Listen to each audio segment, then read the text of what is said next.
नजर आता है, लेकिन ऐसा ना हो सकता है कि हम किसी और के मनोरंजन के लिए बने वीडियो गेम के किरदार भर हों। लेकिन एक कंप्यूटर आखिर ब्रह्मांड के सारे पहलुओं को कैसे समेट सकता है?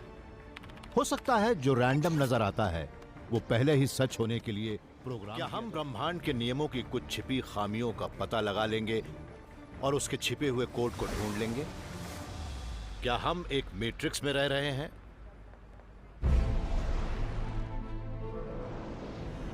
स्पेस, टाइम और खुद जिंदगी, ब्रह्मांड के ये रहस्य हम जानेंगे through the worm hole.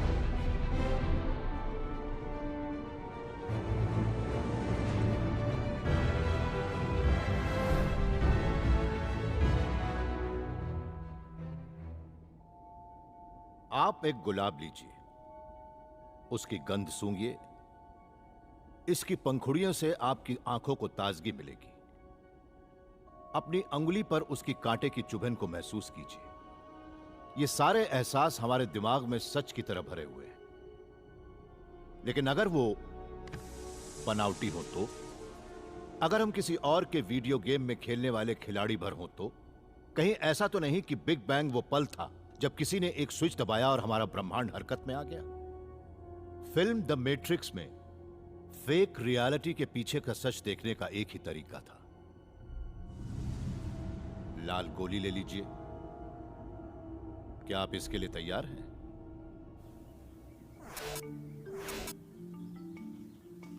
JC shell को गेमों की अच्छी खासी जानकारी है। वो कार्नेगी मेलन यूनिवर्सिटी के छात्रों को वीडियो गेम बनाना सिखाते हैं। उन्हें अच्छी तरह से मालूम है कि एक कंप्यूटर के अंदर अपनी दुनिया को पूरी डिटेल में बना पाना कितना मुश्किल है। सबसे आला दर्जे के वीडियो गेम आज भी 2 डायमेंशन वाली स्क्रीन पर ही खेले जाते हैं, जैसा कि आप अभी देख रहे हैं। एक फ्लैट स्क्रीन पर 3 डायमेंशन का भ्रम पैदा करना आसान है, मगर उस दुनिया को सचमुच 3 डायमेंशन में ऐसा बना पाना बहुत मुश्किल है जिसमें हम चल फिर सकें। हम अभी जो भी प्रोग्राम करना जानते हैं उसके मुकाबले 3D स्पेस को प्रोग्राम कर पाना बहुत ज्यादा मुश्किल है। जेसी और वीडियो गेम बनाने वाले दूसरे लोग वैसे सिमुलेशन करने में माहिर होते हैं, जैसे चीजें अंतरिक्ष में कहीं आती जाती हैं। वो भी न्यूटन की ग्रेविटी और मोशन के उन्हीं नियमों का पालन करते हैं जिनके सहारे हमारी दुनिया के डिजाइनरों ने हमारी दुनिया बनाई थी। इन बॉलों में वजन है, इनके चारों तरफ से हवा गुजरती है, इन बॉलों की सतह पर इलेक्ट्रिकल चार्ज भी घटता बढ़ता है, और भले ही मैं थोड़ा सा चूक जाऊं, पर फिजिक्स के नियम कभी नहीं बदलते। लेकिन अगर नियम ही गलती कर रहे हों तो हमें फौरन पता चल जाता है कि कुछ ना कुछ तो गड़बड़ है। वो हमारी दुनिया का एक्यूरेट सिमुलेशन नहीं है।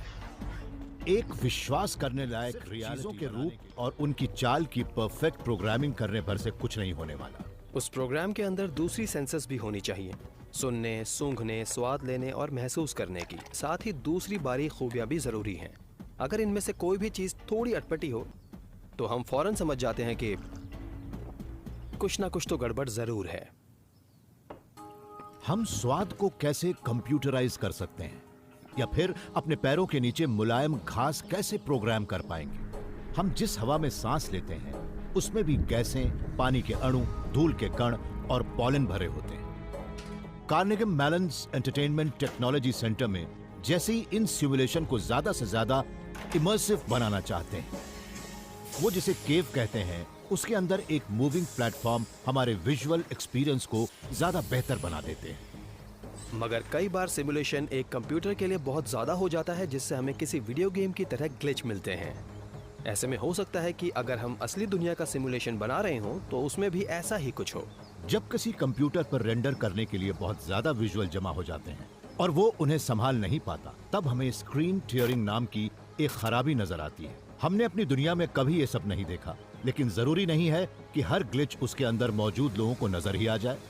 अगर कोई सिमुलेशन फ्रीज हो जाए तो उसके अंदर मौजूद लोग उसे देख भी ना पाएं, क्योंकि वो 1000 साल के लिए भी फ्रीज हो सकता है, और जो भी उस सिमुलेशन का हिस्सा होगा वो भी एक सस्पेंडेड एनिमेशन की स्थिति में फ्रीज हो जाएगा, और फिर उसके बाद कि वैसा कुछ हुआ ही नहीं था और उन्हें इस बात की भनक तक नहीं होगी।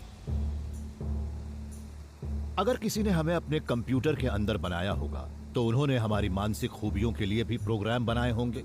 उन्होंने ही हमारी वो कल्पनाएं, वो भावनाएं और हमारी वो सोच भी बनाई होगी जो बातचीत करते वक्त हमारे दिमाग में घूमती रहती है। हम एक दूसरे से बात करके ढेर सारी इन्फॉर्मेशन इकट्ठी करते हैं, इसलिए एक एक्यूरेट कन्वर्सेशन प्रोग्राम बनाना बेहद जरूरी है। आप बड़े होकर क्या बनना चाहते हैं? एक फायरमैन। एक फायरमैन? बहुत बढ़िया। मतलब ये कि या तो आपको मौत से डर नहीं लगता या आपको आग से खेलना पसंद है।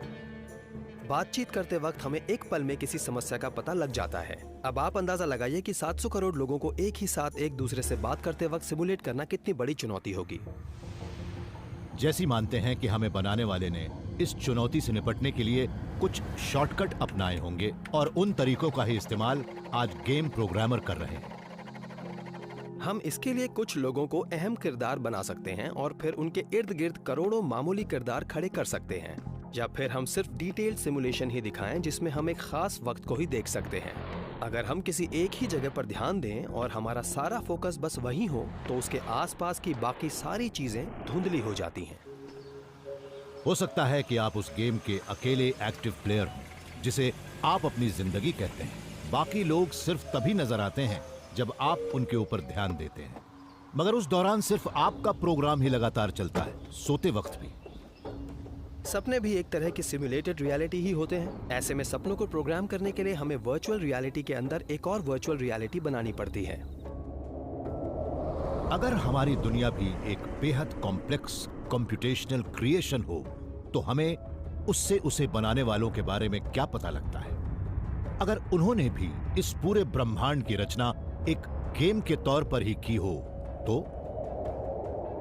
भले ही हमारे लिए अपने जैसे किसी ब्रह्मांड की रचना कर पाना बहुत ही मुश्किल काम हो, लेकिन ये उसके लिए उतना मुश्किल नहीं होगा जो हमारे ब्रह्मांड से कहीं ज्यादा उन्नत ब्रह्मांड में रहता हो। मैं तो बस यही मानता हूँ। अगर हम अभी एक सिमुलेशन में रह रहे हैं तो उसे बनाया किसने है? ईश्वर ने? या ऐसे एलियन जीवों ने जो हमें अपने अवतार के रूप में पृथ्वी पर भेजना चाहते थे? या कहीं ऐसा तो नहीं कि हमें बनाने वाले हमारे ही भविष्य के रूप हों?